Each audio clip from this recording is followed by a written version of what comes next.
Shalom, graça e paz. Hoje é 31 de agosto de 2023 e nesta manhã nós queremos fazer a reflexão no capítulo 15 do primeiro livro de Samuel e nos capítulos 3 até o 7º do livro de Esther. Eu não vou ler os textos, eu vou deixar para que você leia no ambiente da sua casa. O que nós queremos falar nesta manhã, para que sejamos abençoados, é a história de um personagem, né? Aliás, são vários personagens, né? Aqui nós vamos falar sobre Amã, Esther, Mordecai, ou Mardoqueu, né? Ou Mordecai. Eu prefiro o termo Mordecai. Vamos falar de Saul e do profeta Samuel. Pois bem, começando já pelo primeiro livro do profeta Samuel, no capítulo 15, nós vamos ver que Deus havia dado uma ordem expressa a Saul, por intermédio do profeta Samuel, para que ele fizesse guerra contra os amalequitas, né? E que os destruísse totalmente, idosos, idosas, né? Jovens, crianças, o gado, as ovelhas, né? Destruísse tudo, não deixasse nada. Por quê? Há uma razão para isso. E você só vai descobrir a razão lendo a palavra de Deus, lendo a Bíblia. Nós sabemos que os amalequitas, Amaleque era descendente de Esaú. Esaú era um dos filhos de Jacó, né? Esaú era irmão de Isaque. Pois bem, os amalequitas eram um povo ruim, um povo mau, né? Que prejudicou muito ao povo israelita. Por isso que Deus deu esta ordem, né? A Saul. Mas Saul não cumpriu a ordem de Deus integralmente, né? Ele foi para a batalha, fez a guerra, mas poupou a vida de Agag, que era rei dos amalequitas, poupou o melhor do gado, né, sob o pretexto de que aquele gado seria para fazer sacrifícios ao Senhor. Sendo que Deus não quer sacrifício, Deus quer um coração obediente. Deus tem mais prazer na obediência do que em sacrifícios. Pois bem, por conta disso, Saul foi rejeitado como rei sobre Israel. Apesar dele ter governado, né, reinado durante 40 anos, mas o Espírito do Eterno, né, o Espírito de Deus, não era mais com ele. Deus já havia preparado um outro que o sucederia, não da linhagem dele, né, mas um outro segundo o coração de Deus, que era o que mais tarde ficamos sabendo, né, pela informação bíblica e pela sucessão, né, da forma como ocorreu, sendo Davi rei de todo Israel, né? Inicialmente, Davi foi rei sobre Judá e Benjamim, onde reinou ali durante 7 anos, né? E mais tarde sobre todo Israel. Então, Davi também reinou 40 anos, né? 7 anos em Hebrom e 33 anos em Jerusalém. Pois bem, o que eu quero, qual é a intenção, né, desta nossa fala? É mostrar que toda vez que nós erramos, que nós pecamos, embora Deus seja clemente, misericordioso, Deus perdoe os nossos pecados, né? a consequência do pecado sempre fica. Sempre fica. Isso em qualquer situação. Pode ser com relação até mesmo ao nosso futuro, né? Ao nosso futuro, quando deixamos de adquirir conhecimento, de buscar uma profissão, com relação também à nossa saúde, né? Quando nós abusamos da saúde, nós sabemos que não é para beber e bebemos, sabemos que não é para fumar e fumamos, né? Sempre fica a consequência. Pois bem, neste caso, qual foi a consequência? Saul poupou a vida de Agag. Poupou o melhor dos animais, quando era para destruir. Deus havia dado uma ordem para que ele fosse guerrasse, para que aquele povo mau, os amalequitas, fossem exterminados. Quando ele recebeu esta ordem, ele deixou de cumprir. E aí é que nós vamos dar um salto de cerca de 500 anos e vamos ter como pano de fundo um outro contexto, que é o contexto do Império Medo-Persa, né? É um contexto em que os israelitas estavam no cativeiro.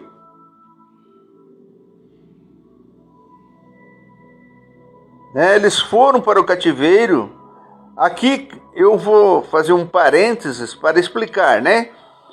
Israel como um todo, como nação, ela foi dividida, né? Saul reinou 40 anos, o rei Davi 40 anos, Salomão também.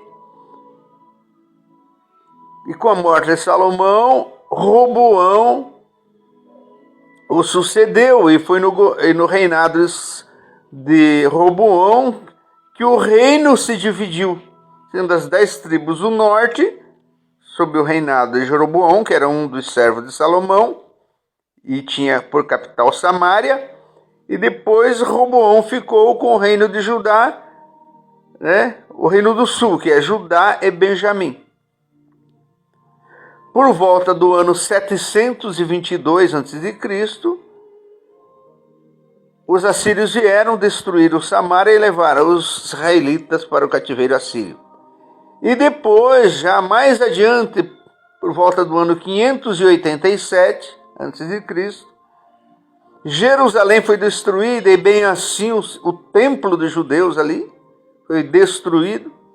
E os judeus foram levados para o cativeiro babilônico, onde permaneceram 70 anos em cumprimento à profecia do profeta Jeremias, né? Dada por Deus ao profeta Jeremias. Bom, o Império Babilônico foi sucedido pelo Império Medo-Persa, e é nesse contexto que surge a rainha Esther, a figura de Amã, a figura de Mordecai, né? A rainha Esther era filha de Abiail, irmão de Mordecai. A rainha Esther ficou órfã dos pais, e então Mordecai a criou como filha. Então, nesse contexto, né, após a destituição da rainha Vasti, e aí, você lendo a história no livro de Esther, você vai entender o porquê, com a destituição dela. E mais tarde, né, a Esther foi escolhida como sendo a nova rainha,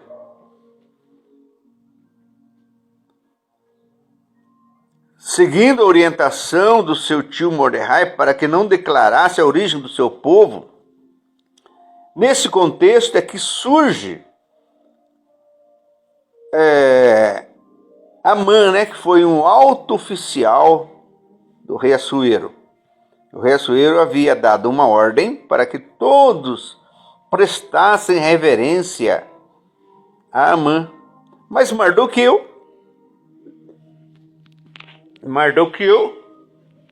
ele se recusava a prestar essa reverência. E isso causou furor em Amã. Causou furor. Só que Amã, ao invés de fazer o seu ajuste de contas entre ele e Mardoqueu, o exigir de Mardoqueu, Mordecai, né, que lhe prestasse a reverência, ele, sabendo da origem de Mordecai, não se contentando em apenas dirigir o seu furor contra Mordecai, quis destruir todo o povo judeu. Quis destruir todo o povo judeu. Chegando ao ponto de de pedir autorização para o rei Assuero para tal. Chegando ao ponto de oferecer 340 toneladas de prata. Veja bem, ele era um homem muito rico. 340 toneladas de prata para o seu empreendimento, né, de destruição do povo judeu. O rei disse: não, fique com a sua prata. Pegue o meu anel sinete, né, e faça-se um decreto e execute esse decreto. Isso causou polvorosa em toda a cidadela de Suzã, que era a capital do império, e em todas as províncias do império, que ia eram 127 províncias, que ia desde a Índia até a Etiópia. Ora, isso causou um rebuliço, né? E Mordecai, então, procurou fazer contato com a rainha Esther, chegando ao ponto por intermédio de interlocutores entre ele e a rainha Esther, né, várias vezes, né, que não era fácil ter contato assim. Então, em certo momento da história, né, Mordecai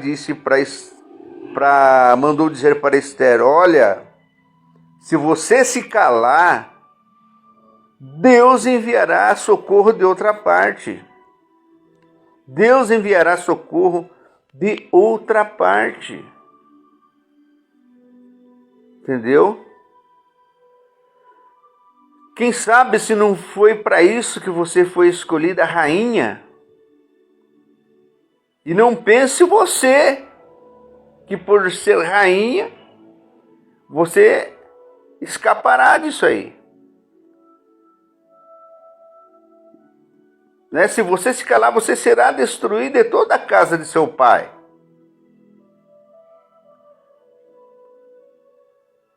Pelo que a rainha Esther então disse para Mordecai,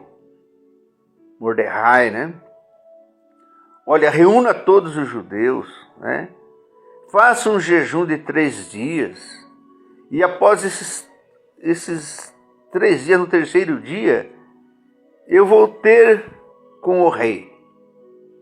Então, no terceiro dia, ela se vestiu dos trajes reais e se colocou diante do rei, porque ela colocou em risco sua própria vida pelo seu povo. Porque se alguém, mesmo sendo a rainha, se comparecesse diante do rei sem ter sido convocada, ela poderia ser penalizada, poderia morrer, salvo se o rei estendesse para ela o cetro de ouro, né? É assim que está escrito. E ela foi. O rei a viu no pátio, né? estendeu para ela o cetro de ouro e ela entrou. E ela expôs o problema, né? Mas com muita sabedoria de Deus, né? Então ela arquitetou, planejou, né? Planejou um banquete. Nesse banquete convidou, vamos dizer, a 3, né? Ela, o rei Assuero e Amã. Então o rei havia mandado avisar Amã, né, que se apressasse para comparecer ao banquete da rainha Esther.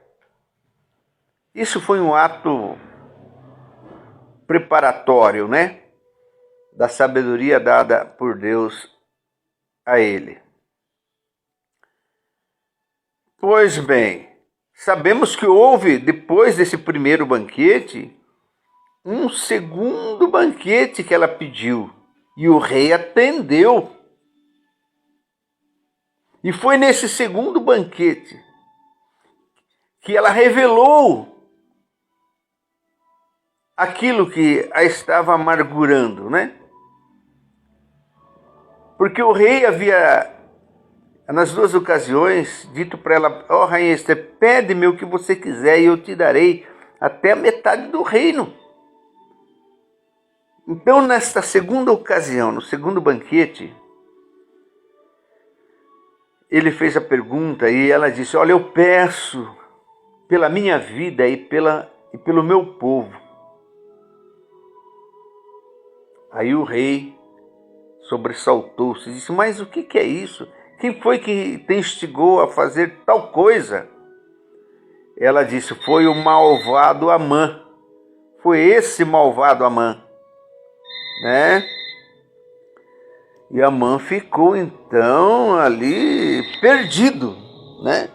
Perdido. O rei levantou-se, o rei foi para o jardim, ficou lá um tempo, e depois, quando o rei retornou, ele viu que Amã havia se atirado aos pés da rainha Esther no divã, e o rei disse: olha, será que ele está querendo violentar a rainha dentro do palácio? Quando ele disse isso, os servos do rei cobriram a cabeça de Amã, porque já sabia que o destino que ele teria. E um dos servos do rei disse: olha, tem uma forca que ele construiu lá fora. A intenção dele, né, antes era enforcar Mordecai ali. Aí o rei disse: ó, enforquem-no nela. Bom, eu contei toda essa história parcialmente, não toda, né? Quero que você leia o capítulo 15 de 1 Samuel e depois leia todo o livro de Esther, se possível. Né? O que eu quero que você entenda é que Amã, e está escrito lá logo no início do capítulo 3, o seguinte: que Amã, filho de Amedata, o Agagita. Quando fala o Agagita, esse termo sugere que Amã era de linhagem real, descendente do rei amalequita, Agag. Aquele que séculos antes foi poupado por Saul. Talvez se Saul lá atrás tivesse cumprido integralmente a ordem do Senhor, o Eterno, esse problema não teria ocorrido. Ali nesse contexto da rainha Esther. Né? Então, Amã tinha o propósito de destruir todo o povo judeu. Ele até havia lançado sorte, né? O Pur. E após isso, então, ficou que os judeus seriam destruídos numa certa data ao final do ano, né? Por assim dizer. Então seria um dia de desgraça para todos os judeus. Mas só que como as coisas aconteceram, né? Como as coisas mudaram. Embora você não vê em nenhum momento no livro de Esther escrita a palavra Deus, né? Mas você vai entender que a mão de Deus estava ali agindo em favor do povo judeu. Em favor do povo judeu. E aquele dia que seria considerado dia de desgraça foi transformado no dia de alegria, dia de troca de presentes, que foi chamado de Purim, né? Até hoje os judeus comemoram o Purim. Pois bem, meus amigos, o que eu quero dizer com isso é que quando nós erramos e nós pecamos, consequências ficam. No caso de Saul, que não cumpriu a ordem, né? Permitiu que a descendência de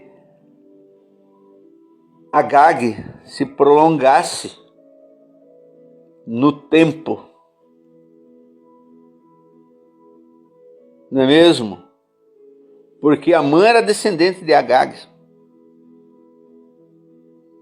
Está lá, Amã, filho de Amedata, ou Agagita. Agagita vem de Agag. Então a Bíblia também registra, né, outros exemplos. Um exemplo bem é o exemplo de Abrão e Sarai, né? Ele ainda não havia sido chamado de Abraão e nem de Sara. Quando Deus prometeu um filho para ele. Deus prometeu um filho. Abraão estava já de idade. E para ele, né, eu estou aqui imaginando, né, parece que a promessa de Deus não se cumpria na vida dele. Então Sara deu uma sugestão humana, dizendo: olha, eu tenho aqui a minha serva Agar, tenha relações com ela, e ela lhe dará um descendente como se fosse meu, onde nasceu Ismael, que é o pai dos árabes. Mas só que a palavra de Deus tem o seu cumprimento. Ela não volta atrás. Conforme Deus havia prometido. Aos 100 anos de idade, aos 100 anos, e Sara já tinha 90, nasceu Isaque, o filho da promessa. Isaque, o pai dos judeus.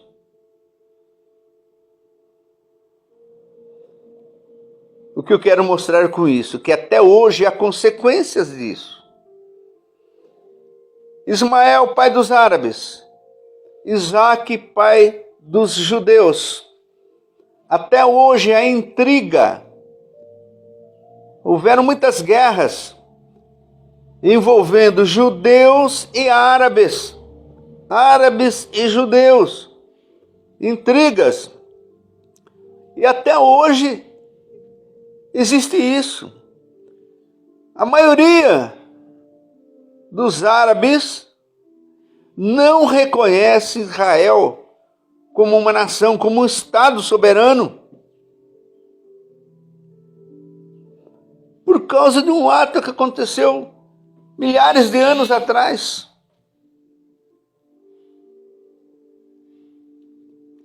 Deus transformou coisas ruins, né, em coisas boas.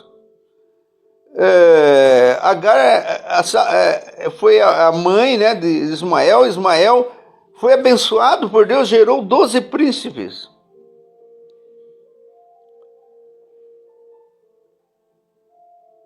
Então, Deus perdoa as nossas falhas. Deus perdoou Abraão, né? Perdoa a mim, que muitas vezes tenho falhado. Mas saiba que, embora Deus perdoe, as consequências das nossas falhas, elas ficam. Elas ficam. E elas podem marcar gerações, como esse caso de Abraão que citei. Como foi o caso de Saul, que não cumpriu a ordem, né? E permitiu que lá na frente nascesse, né? Amã, descendente de Agag, o qual se levantou contra todos os judeus. Isto serve para nós. A Bíblia nos diz: ensina a criança no caminho em que deve andar. E quando ela crescer, né, quando a criança crescer, não se desviará dele. Dele o quê? O caminho do Senhor. E a gente vê muitos pais que relaxam na educação espiritual dos seus filhos. Não levam seus filhos para a igreja. Não levam seus filhos para a escola bíblica dominical. Seus filhos crescem na rua, aprendendo coisa errada.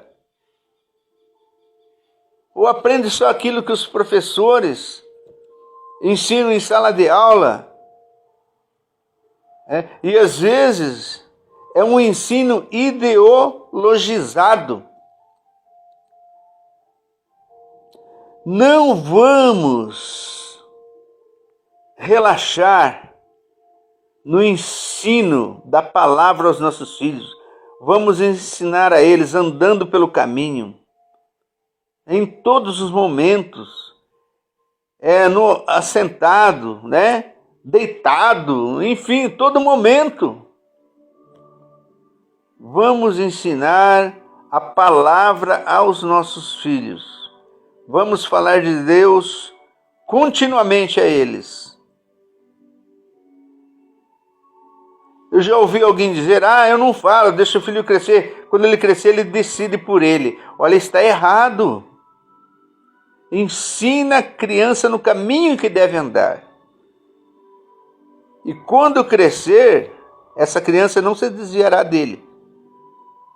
Olha, se ele crescer e não quiser, você está limpo diante de Deus, porque a pessoa é responsável pela decisão que ela tomar. Ela é responsável, mas você cumpriu a sua parte, porque o pai não pode salvar o filho e nem o filho pode salvar o pai, mas você cumpriu com a sua obrigação. Aquele sangue não pode ser cobrado de você e nem de mim, porque nós cumprimos com a ordem do Senhor e falamos diuturnamente, assentado, deitado, andando, caminhando, enfim, falamos. Porque se nós não falarmos, consequências no futuro, né, surgirão como resultado da nossa omissão. Veja o caso de Abraão, veja o caso de Saul, né? Tomemos cuidados. Vamos refletir sobre isso, né? E que Deus nos dê sabedoria e nos dê um dia abençoado. Em nome de Jesus. Shalom, shalom, shalom.